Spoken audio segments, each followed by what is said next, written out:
जय Hind. Today in this video हम लोग आज इस वीडियो में एक नई करेंट अफेयर टॉपिक, ठीक है, जो कि रिसेंटली भारत में एक बहुत ही चर्चित और एक प्रकार से सिग्निफिकेंट कॉन्फ्रेंस कह सकते हैं, ज्वाइंट कॉन्फ्रेंसेस हुए, जिसमें कि हर एक स्टेट के CM, chief minister along with the chief justice of high court. देखो बहुत सारे ऐसे कॉन्फ्रेंस वगैरह होते हैं जिसमें कि chief justice of supreme court या जजेस ऑफ द सुप्रीम कोर्ट जो है along with the central government, ठीक है, एक हर साल कॉन्फ्रेंस होते हैं। लेकिन इस बार जो है chief justice of high court, जितने भी स्टेट्स हैं और यूनियन टेरेटरीज हैं, उसके जो हाई कोर्ट के जजेस हैं और साथ साथ वहाँ के मुख्यमंत्री, ठीक है, और साथ साथ जो है भारत के प्रधानमंत्री भी उसमें शामिल हुए। तो इन तमाम लोगों के जो हैं एक प्रकार से आप कह सकते हैं कि एक जॉइंट कॉन्फ्रेंस हुआ।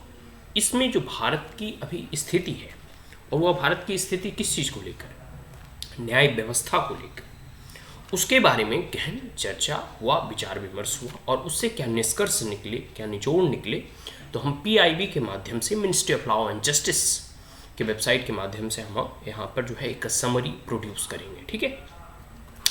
तो देखो आगे हम लोग पढ़ेंगे कि किस प्रकार से इजी जस्टिस और स्पीडी जस्टिस और जस्टिस फॉर ऑल जो है या PM का जो लक्ष्य है, इस पर क्या कहा गया है। फिर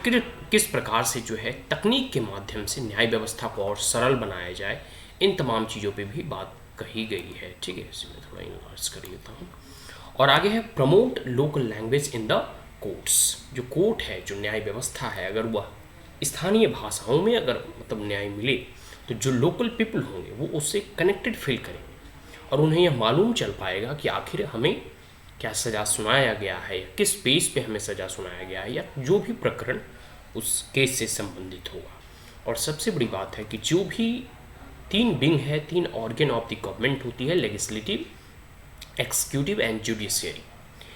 इन तीनों का functions, roles and responsibility and दायित्व जो है डिफरेंट है और एक प्रकार से कह सकते हैं सेग्रीगेट भी किया गया है। बट इन तीनों एक दूसरे के कम्प्लीमेंट्री और सप्लीमेंट्री और नेचर है, और at the end of the day जो डेमोक्रेटिक फाउंडेशन है उसे स्ट्रेंथन करने के लिए हारमोनियस और कोऑर्डिनेटेड वे में फंक्शन करना होगा, तभी जो है न्याय व्यवस्था सुचारू रूप से चल पाएगी। ये हमारे चीफ जस्टिस ऑफ इंडिया का कहना है। आगे है free legal aid service in the entire world में अगर प्रमोट करना है, पूरे विश्व में अगर लीगल एड जो है एडवाइस प्रमोट करना है, तो इसके लिए ज़रूरी है कि इंडिया जो है उस प्रकार से अपनी न्याय संरचना, न्याय व्यवस्था को सबसे पहले स्ट्रेंथन करे और मजबूत करे और एक प्रकार से अपनी क्रेडिबिलिटी वर्ल्ड थिएटर पे बनाए, ठीक है। सबका साथ, सबका विकास एंड सबका विश्वास, सबका प्रयास जो गवर्नमेंट का लक्ष्य है, इन तमाम चीज़ों के बारे में जो है उस कॉन्फ्रेंस में चर्चा किया गया था। और सबसे बड़ी बात है कि कोई भी, चाहे न्यायालय हो, एक्सिक्यूटिव विंग हो या पुलिस रिफॉर्म हो, कोई भी चीज़ हो, इंफ्रास्ट्रक्चर वाइटल रोल प्ले करता है। आपको आप कह सकते हैं ना कि विदाउट अच्छे इंफ्रास्ट्रक्चर और संरचना के बिना जो है आप कोई भी कार्य को उस रूप से अंजाम नहीं दे पाएंगे जिस रूप में देना चाहिए था। तो इसलिए जो है इंफ्रास्ट्रक्चर पे भी फोकस किया गया और भारत सरकार के द्वारा कुछ ऐसे स्कीम्स भी लॉन्च किए गए हैं जो भारत की न्याय व्यवस्था की जो इंफ्रास्ट्रक्चर में जो कमियां हैं उसे और कैसे सही किया जाए। देखिए ये हमारे PM हुए, प्रधानमंत्री हुए, ये हमारे लॉ मिनिस्टर हुए, ठीक है, ये देखिए चीफ जस्टिस ऑफ इंडिया हुए, ठीक है। आगे है, सबसे पहले हम प्रधानमंत्री मोदी जी की बात करते हैं कि उन्होंने क्या क्या कुछ बेसिक पॉइंट्स और बेसिक बिंदु पे जो उन्होंने चर्चा किया। तो उनका यहाँ जो है ना मेन मतलब कह सकते हैं पॉइंट यहाँ है, हम यहाँ समरी के तौर पे देखेंगे, ठीक है, कि judiciary is that of the guardian of the constitution. मतलब न्याय व्यवस्था को हम लोग ऐसे भी जानते हैं कि अगर संविधान की जो पूरी के पूरे, अगर आप संविधान को पढ़ेंगे या थोड़ी बहुत भी अगर आपको पॉलिटिकल साइंस के स्टूडेंट रहे हैं या फिर पूरे के पूरे न्याय व्यवस्था को आप पढ़ेंगे, तो कई बार देखोगे कि लेजिस्लेचर के द्वारा बनाए गए नियमों और कानूनों को जो है जुडिशरी के द्वारा, मतलब सुप्रीम कोर्ट और हाई कोर्ट के द्वारा स्ट्रक डाउन कर दिया जाता है if they try to take away the fundamental right under article 32 के तहत जो है, या फिर एक प्रकार से कह सकते हैं किसी भी अगर मौलिक अधिकारों की हनन होता हुआ दिखाई पड़ता हो, या फिर वो अल्ट्रा वायलेट इन नेचर हो, ठीक है, या फिर जो बेसिक स्ट्रक्चर की जो डॉक्ट्राइन है उसे वायलेट करता हो, या फिर ओवरऑल कह सकते हैं कि जो समाज के हित में नहीं हो, तो कई बार जो है जुडिशरी और न्यायालय जो है ऐसे फैसले लेते हैं और वह जो है उस लॉ को, उस नियम को, उस जो है हटा देती है, एक बार स्ट्रक डाउन कर देती है। तो आप कह सकते हैं कि जो न्याय व्यवस्था उसे गार्जियन ऑफ द कॉन्स्टिट्यूशन कहा गया, और यही हमारे प्रधानमंत्री कह रहे हैं, ठीक है। और साथ साथ ऐसा कहा जा रहा है कि लेजिस्लेचर जो है, मतलब जो विधायिका है, वो एस्पायरेशंस ऑफ द सिटीजन है, क्योंकि उसमें इलेक्ट होके पीपल जाते हैं, तो they are complementary to each other, उन दोनों एक दूसरे के पूरक हैं, सहायक हैं, ठीक है। तो इसलिए जरूरी है कि दोनों में कॉन्फ्लुएंस और बैलेंस बना रहे। अदरवाइज ये होगा कि लेजिस्लेटिव अपनी राह चलेगी और जुडिशरी अपनी राह चलेगी, तो it will create a conflict, ठीक है। और at the end of the day जो people of the citizen of the country हैं, वो इससे उनका नुकसान होगा। तो ये जरूरी है कि इन तमाम चीज़ों में कॉन्फ्लुएंस और बैलेंस बना रहे, और साथ साथ टाइम बाउंड जुडिशियल जो सिस्टम है, मतलब एक निश्चित समय सीमा, जैसे आप देखो 20-20 साल केसेस पेंडिंग रहते हैं। ऐसा कहा जाता है कि भारत में जो है न्याय तो अच्छे कह सकते हैं कि जो भी जजमेंट वगैरह आते हैं वो अच्छे होते हैं, बट जो जस्टिस को टाइम पे डिलीवर करना चाहिए वो डिलीवर नहीं होता। मतलब टाइमली जो, मतलब एक प्रकार से कह सकते हो, अगर कोई केसेस अगर 20-20 साल चलते हैं तो वो फिर मतलब इरिलेवेंट हो जाता है, क्योंकि जो चीज़ें, जो प्रकरण जो है जिस क्षण घटती है तो न्याय उसी क्षण होना चाहिए, ठीक है। तो ये सारी चीज़ें हैं। आगे प्रधानमंत्री कहते हैं कि 2047 में, ठीक है, 1947 आते आते भारत जो है अपनी आज़ादी का 100वां वर्षगांठ मनाएगा, ठीक है। तो इसके लिए आवश्यक है कि हम जो है भारत को आने वाले 100 सालों में किस प्रकार से देखना चाहते हैं और किस प्रकार की हमारी न्याय व्यवस्था होनी चाहिए, इसके बारे में उन्होंने जो है कहा है कि अभी से ही प्रायोरिटी अपना सेट करें, ताकि आने वाले समय में पॉपुलेशन इंक्रीज होंगे, केसेस के लिटिगेशन वगैरह और पिटिशन वगैरह भी इंक्रीज होंगे। तो इस प्रकार से हमें अपना इंफ्रास्ट्रक्चर, इस प्रकार से हमें मैन पावर, इस प्रकार से हमें पूरी की पूरी न्याय व्यवस्था को बनाना है, ताकि हम जो है पूरे के पूरे ईजी में भी जस्टिस जो है डिलीवर कर सकें, साथ साथ स्पीडी जस्टिस, मतलब टाइम बाउंड जस्टिस डिलीवर कर सकें, एंड जस्टिस फॉर ऑल,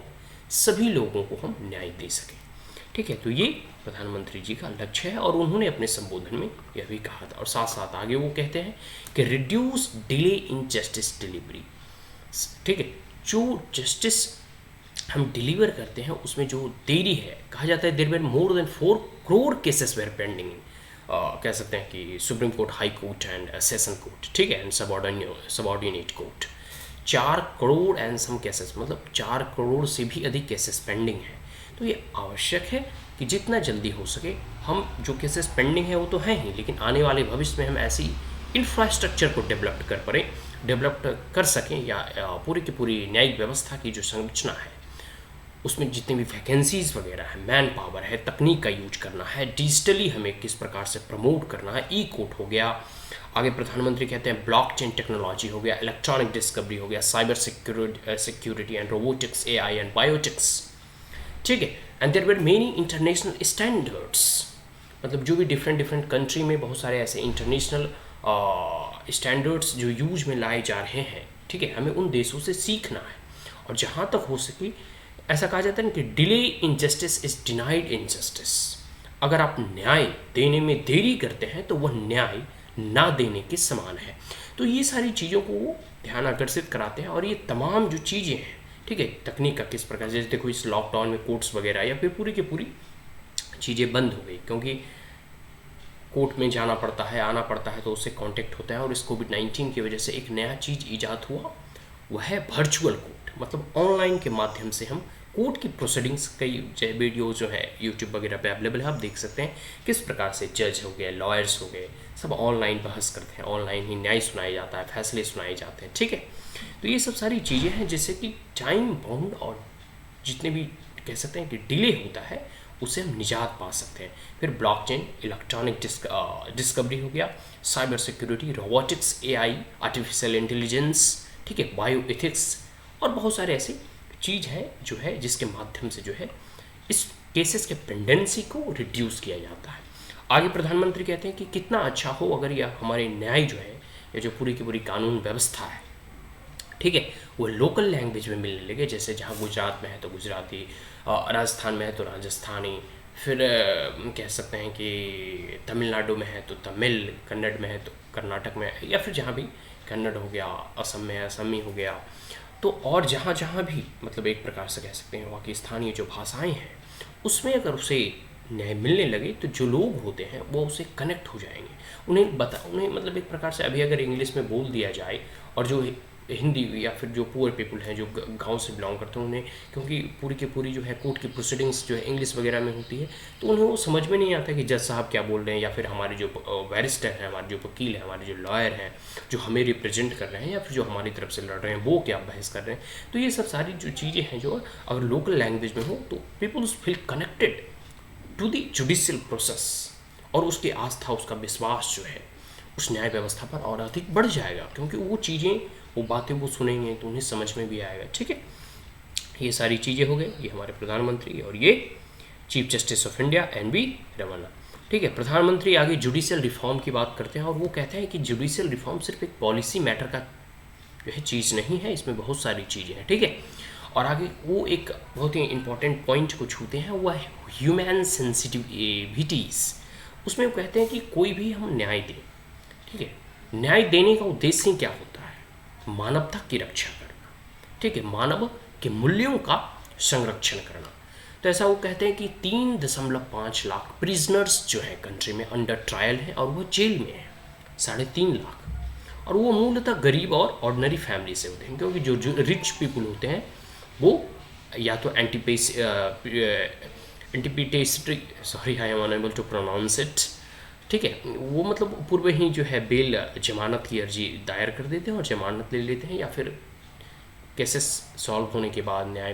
कह सकते हैं ना कि मिल जाने के बाद भी अगर वो दोषी भी करार कर दिए जाते हैं या फिर नहीं भी दोषी करार किए जाते हैं, जो रिच पीपल हैं जिनके पास पैसा है, बड़े बड़े वकील को वो हायर कर सकते हैं,